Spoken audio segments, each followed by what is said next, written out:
Bonsoir les enfants. Alors, je viens vous donner un petit peu des nouvelles de Jingle. Je vous avais promis de vous tenir au courant. Et c'est vrai que je suis un petit peu inquiète ce soir. Je l'ai ramené chez le vétérinaire ce matin de toute urgence parce que le chien, manifestement, a un problème. Cette nuit, je me suis levée parce qu'il y avait du bruit dans la maison et j'ai trouvé le chien dans le salon en train de tourner en rond, tourner en rond, tourner en rond. Il avait les yeux tout grands ouverts, injectés de sang, tout rouge. Et en plus, il retroussait les babines là comme ça. Et donc là, ça m'a fichu la trouille. Et ce matin, j'ai appelé un taxi, j'ai amené Jingle chez le vétérinaire. Et il m'a dit que c'était extrêmement embêtant parce que souvent, il y a des chiens qui attrapent la rage et deviennent fous, notamment quand on approche de la pleine lune. Et demain soir, vous savez que c'est la pleine lune, nous serons le 31 octobre. Et c'est là que si on peut avoir un problème grave et que le chien devienne enragé fou, et des fois même on est obligé de ne pas pouvoir garder les chiens vivants et il faut que le vétérinaire fasse le nécessaire. Donc il faut que vous préveniez papa et maman que le Jingle est vraiment très malade et que je ne suis pas sûre de pouvoir venir demain. Je sais, vous allez être déçus. Je vous promets, il y aura quand même une vidéo demain qui fera peur, que vous aurez, on continuera les vidéos, mais vous comprenez que si mon chien est malade comme ça, je ne peux pas le laisser tout seul, ni tout seul à la maison, ni l'amener chez vous sinon mort. Imaginez le chien avec en plus, il redressait ses oreilles. Vous savez, mon chien, il a les oreilles qui tombent. Il redressait ses oreilles à la verticale, les yeux rouges comme ça, les babines retroussées. Non, là, franchement, ça faisait trop peur. Et j'ai plein de médicaments à lui donner ce soir. Donc, on verra bien demain matin. Je verrai le vétérinaire. On s'appellera avec papa et maman. Et bah, écoutez, on verra demain soir. Hein. Donc ce soir je vous fais une petite vidéo pas très longue pour vous donner un petit peu des nouvelles des enfants de Pépito, Lolita, les enfants, les Pokémon et les deux chiens, les faux chiens, pour que vous sachiez un petit peu où vous en êtes. Et bien sûr l'histoire continuera après. Alors pour savoir déjà, vous vous rappelez que la dernière fois Attila, le méchant, le roi des uns s'était battu contre les autres, c'est-à-dire contre Lubin et la bande des enfants. Et c'était vraiment un combat sanglant de ketchup contre mayo et moutarde. Et heureusement, les enfants l'avaient emporté haut la main et Pikachu avait été maîtrisé, neutralisé. Il était maîtrisé, neutralisé, presque mort. C'est-à-dire le méchant côté de Pikachu, le Pikachu diable, le roi des méchants, était mort. Il restait le Pikachu gentil avec deux dents de vampire qui dépassaient là sur le côté. Mais bon, ça, on peut trop rien faire quand on approche d'Halloween. Forcément, dans les histoires, ça se ressent. Donc, Pikachu était resté dans l'histoire avec deux dents de vampire et Lubin le regardait très régulièrement pour être sûr qu'il n'allait pas se transformer en vampire, bien évidemment. Et donc, toute la bande continuait, allait continuer son chemin. Et les enfants commençaient à marcher à la recherche du trésor. N'oublions pas qu'ils recherchaient un trésor pour leur mère. Ils avaient la carte, le plan. Et ils marchent, ils marchent. Ils ont usé au moins chacun 5 paires de chaussures, mais usées jusqu'à faire des trous dans la semelle. Et ils sont passés tout d'abord par le Sahara. Ils ont traversé le Sahara. C'est un pays où il fait très chaud. La nuit, il fait très froid. Par contre, il faut mettre des couvertures parce que vraiment, il fait un froid de canard. Et dans la journée, on atteint des températures énormes. Et là, ça a été la grande découverte, la grande émotion de leur vie. Les filles ont croisé un dromadaire. Dromadaire, ça fait ça. Ça blatère. C'est un bruit très féminin. Quand vous êtes une femelle dromadaire, ben vous faites quand même ça. En fait, ça a un bruit non pas de tête, c'est pas un chant de tête, mais c'est un chant de tripes. On dirait que vous vomissez vos tripes. Donc, elles sont tombées amoureuses de cet animal, le dromadaire, qui a une seule grosse bosse, qui est pleine de graisse. Et c'est un animal très spectaculaire, parce qu'il peut boire d'un coup 50 litres d'eau. Imaginez une bouteille d'eau, 1 litre d'eau, de limonade ou de ce que vous voulez. Imaginez 50 bouteilles, et le dromadaire, il en boit 50. Alors après, bien sûr, il reste 10 jours sans boire.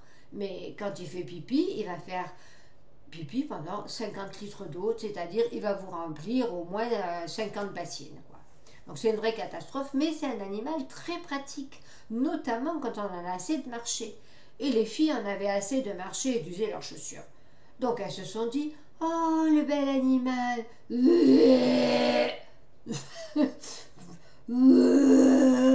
Ah, franchement, les voisins du dessus, ils vont se dire, Madame Garino, Mamie Michel, elle est malade, là, elle va pas bien. Donc notre chameau blatère, comme ça, et les filles se disent, mais on n'a qu'à monter dessus, c'est un animal qui sert à ça. Allez hop, tout le monde sur le dos du chameau. Oui, oui, moi je vais être vers la tête, moi je vais être sur la bosse. Et tout le monde se monte sur le dos du chameau, s'accroche à ses poils, s'accroche à son cou. Et où on met les chiens? C'est là que Pépito et Lolita partent de rire et dire « Non, non, les chiens c'est derrière, on les accroche à la queue du chameau, à la queue leu-leu. On met le chameau avec les enfants dessus, et un chien accroché à la queue du chameau, et l'autre chien accroché à la queue du chien. Ben, enfin, pourquoi tu veux les mettre derrière? Ben, parce que, comme ça, il vaut mieux que ce soit les chiens qui prennent un prout de chameau en pleine figure plutôt que nous. » C'est pas faux, parce que quand un chameau fait un prout, ça dégage. Donc les chiens, à la limite, on s'en fiche un peu, mais les êtres humains, c'est pas pareil. Bah oui, tout est histoire de grosseur. Par exemple, une fourmi, ça fait un petit caca de fourmi et de petits proutes. Ça, vous entendez même pas. Quand vous marchez dessus un caca de fourmi, vous dites pas bleh, j'ai marché sur un caca de fourmi. Par contre, si vous mettez derrière un chameau et qu'il va tapeter,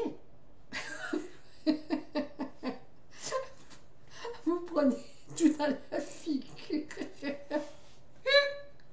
Et là, vous êtes cuit, vous êtes mort asphyxié. Et si par malheur, grand malheur, il vient à lâcher un caca, et bien à ce moment-là, vous êtes enseveli sous le caca. Donc, surtout, quand vous êtes avec un chameau ou un dromadaire, ne restez jamais derrière. Toujours devant. C'est beaucoup trop dangereux. Et donc, ils ont traversé le désert et ils arrivent en Italie, tout naturellement. C'est vraiment la voie royale. Une fois que vous avez traversé le Sahara, vous tombez en Italie. Tout le monde sait ça. Vous n'avez qu'à prendre une carte et vous allez vous y retrouver sans problème. Arrivé en Italie, qu'est-ce qu'ils voient? Des flamants roses. Oh, mais il y en avait un attroupement. C'était, je sais pas, des centaines, des milliers. Et ils étaient là sur leurs longues pattes, avec leurs coups tout courbés, très gracieux, très lents. Il a vu une patte, il reste sur une patte. Et alors, le bruit du flamant rose, c'est de faire comme les oies. Ouah, ouah, ouah, ouah, ouah. C'est quand même beaucoup plus élégant que le dromadaire qui fait... Il fait comme ça avec ses babines là. C'est un peu le cheval, mais le dromadaire c'est un peu pareil, il fait comme ça. Et bien sûr, les filles, qu'est-ce qu'elles font quand elles voient le flamant rose? Oh, le flamant rose, il est tellement beau, on dirait une danseuse. Et quand il s'envole, le flamant rose, il se met à l'horizontale. Il allonge son cou comme ça, il a son corps, et après il a les pattes tout allongées par derrière. C'est magnifique. Non, franchement, ça c'est très beau. Et bien entendu, elle demande au flamant rose, viens avec nous. Et le flamant rose dit, mais non, moi j'ai l'habitude de vivre en groupe, il me faut plein d'animaux comme moi autour de moi. Mais regarde, on a un beau dromadaire, tu te mets juste devant, pas derrière, hein, non, pas derrière, devant. Et le flamant rose regarde le dromadaire regarde la flamande rose, et le dromadaire lui fait